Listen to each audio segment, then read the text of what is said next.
Hi friends, రాత్రంతా నిద్రపోకుండా ప్రధానమంత్రి నరేంద్ర మోదీ గారు ఆపరేషన్ సింధూర్ ను లైవ్ లో చూశారు. చూడ్డం కాదండి, పర్యవేక్షించారు. ఏం జరుగుతోంది, ఏంటి, నిమిషానికి ఏం జరుగుతోంది, ఆ ఇన్ఫర్మేషన్ తీసుకోవడము. నరేంద్ర మోదీ గారు ఎందుకు ఈ పని చేశారు, లైవ్ లో ఎందుకు చూడాల్సి వచ్చింది అన్నది కూడా మనం ఇక్కడ మాట్లాడదాం. అన్నట్టు మా వీడియో నచ్చితే ఒక లైక్ కొట్టండి. మీరు లైక్ కొట్టడం వల్ల మాకొచ్చే ప్రత్యేకమైన లాభం అంటూ ఏం లేదు. వీడియోకి ఎక్కువగా రీచ్ వచ్చింది అని అంటే ఎక్కువ మంది వీడియోస్ చూస్తారు, మరిన్ని ఆసక్తికరమైన ఇలాంటి వీడియోస్ మేము చేసే అవకాశం ఉంటుంది. అలాగే కామెంట్ సెక్షన్ లో కామెంట్స్ రాస్తున్న వాళ్లకు ప్రత్యేకమైన ధన్యవాదాలు చెప్తూ ఉన్నాను.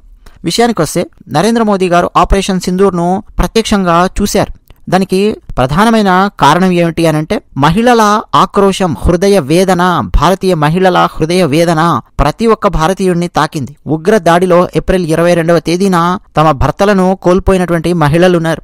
అందుకే ఆపరేషన్ సింధూర్ అన్న పేరు కూడా పెట్టారని చెప్పి మనం క్రితం వీడియోలో చెప్పుకున్నాం. సో ఆ మహిళల హృదయ వేదనను మన భారత ఆర్మీ ఏ విధంగా తీరుస్తోంది, ఏ విధంగా ప్రతీకారాన్ని చేస్తోంది అన్నది భారత ప్రధానిగా సరే తనకు చూడాలి, తెలుసుకోవాలి అని చెప్పి ఉంటుంది లైవ్ లో. అది ఒక కోణం మాత్రమే. కానీ అసలైనటువంటి కోణం ఏంటంటే ఆ లైవ్ మొత్తం నరేంద్ర మోదీ గారు చూసిన తర్వాత ఇమ్మీడియట్ గా America, Russia, UK, Saudi Arabia, UAE ఈ దేశాలన్నింటికి సమాచారాన్ని అందించారు. నిజానికి ముందు కూడా అమెరికాకు కొంత సమాచారం ఉంది, ఈ విధంగా దాడులు చేయబోతున్నాము అన్నటువంటి సమాచారం ఇచ్చారు. మోదీ గారు లైవ్ చూస్తూ తాను పర్యవేక్షించింది ఏమిటి అన్నది క్లియర్ కట్ గా భారత ఉన్నతాధికారుల ద్వారా ప్రపంచ దేశాలకు వివరించారు. ఉగ్రవాద శిబిరాల మీద దాడులు చేశాము అన్న పాయింట్ వివరించారు. నాన్ ఎస్కలేషన్ మోడ్ లో నెక్స్ట్ ఈ ప్రపంచ దేశాలన్నీ కూడా ఉండాలి అన్న ఉద్దేశ్యం కూడా అక్కడ ధ్వనిస్తోంది. అంటే ఏంటంటే మెరుపుదాడులు చేశాము, ఆ మెరుపుదాడులు కూడా ఉగ్రవాద శిబిరాలను టార్గెట్ చేసి మరీ చేశాము.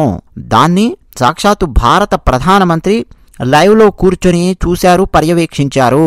అంటే దాని అర్థం ఏంటి, పాకిస్తాన్ సైనికుల మీద గాని, పాకిస్తాన్లో ఉండే సివిలియన్స్ మీద గాని, పాకిస్తాన్లో ఉండే సంస్థల మీద గాని, లేదా హాస్పిటల్స్, డ్యామ్స్ వాటి మీద గాని దాడి చేసే ఉద్దేశ్యం భారత సైన్యానికి ఏమాత్రం లేదు.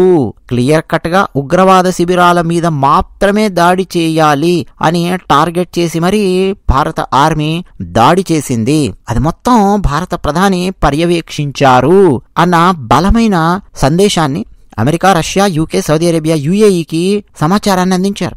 సో దీనివల్ల ఏం జరుగుతోంది అనంటే ఈ దేశాలన్నింటికీ ఒక విషయం స్పష్టమయ్యింది. భారతదేశం ఏమి పాకిస్తాన్లో ఉండే పౌరులను టార్గెట్ చేసుకుని, పాకిస్తాన్ సిటిజన్స్ ను టార్గెట్ చేసుకుని క్షిపణులు ప్రయోగించలేదు, సామాన్యులను చంపలేదు, పాకిస్తాన్కు సంబంధించిన సైనిక స్థావరాల మీద దాడి చేయలేదు.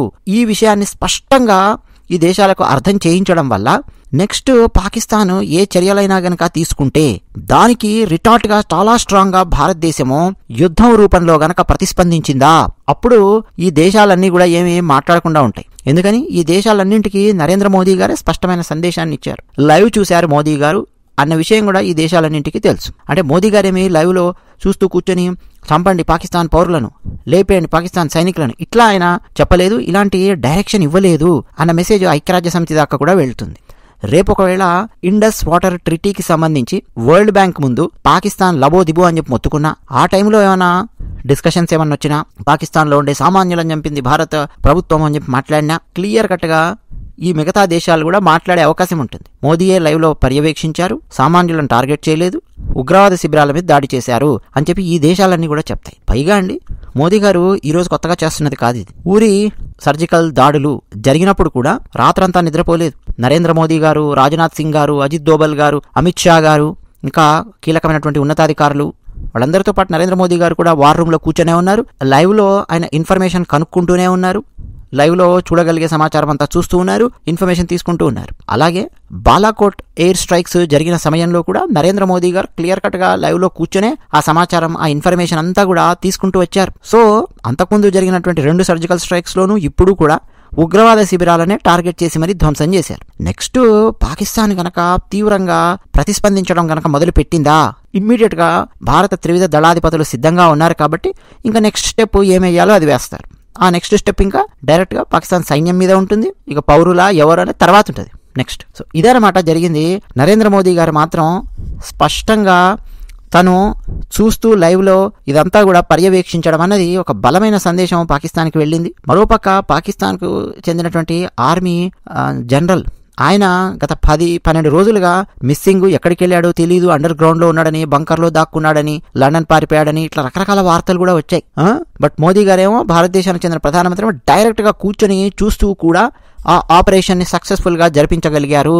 ఆయన ఎక్కడికి పారిపోలేదు, ఎక్కడ లేదు, వార్ రూమ్ లో కూర్చొని ఉన్నారు అన్న సందేశం కూడా సైకలాజికల్ గా పాకిస్తాన్ ను భయపెడుతుంది. పాకిస్తాన్ ప్రధానమంత్రి, పాకిస్తాన్ సైన్యమనే కాదు, పాకిస్తాన్ లో ఉండే సామాన్య పౌరులను కూడా భయపెడుతుంది. మోదీ కూర్చొని మరీ లైవ్ లో చూస్తూ ఈ పని చేయించాడు అన్న ఆ ఒక్క మెసేజ్ ఒక్క రకమైన భయోత్పాతాన్ని పాకిస్తాన్ ప్రజల్లోనూ, అఫ్కోర్స్ పాకిస్తాన్ సైన్యం యొక్క గుండెల్లోనూ అది క్రియేట్ చేస్తుంది. ఇది పాత భారతదేశం కాదు, కొత్త భారతదేశము అన్న అంశము తీవ్రవాదులకు కూడా అర్థమవుతుంది. ఎవడైతే ఏ తీవ్రవాద సంస్థ అయితే ఈ మొన్న అవి చేశారో పహల్గామ్ లోపల, ఆ తీవ్రవాద సంస్థకు చెందినటువంటి వాళ్లకు ఫుల్గా తిట్లు పడడము, ఇతర తీవ్రవాద సంస్థలతో గొడవలవడము, ఇవన్నీ కూడా ముందు ముందు చాలా జరుగుతాయండి.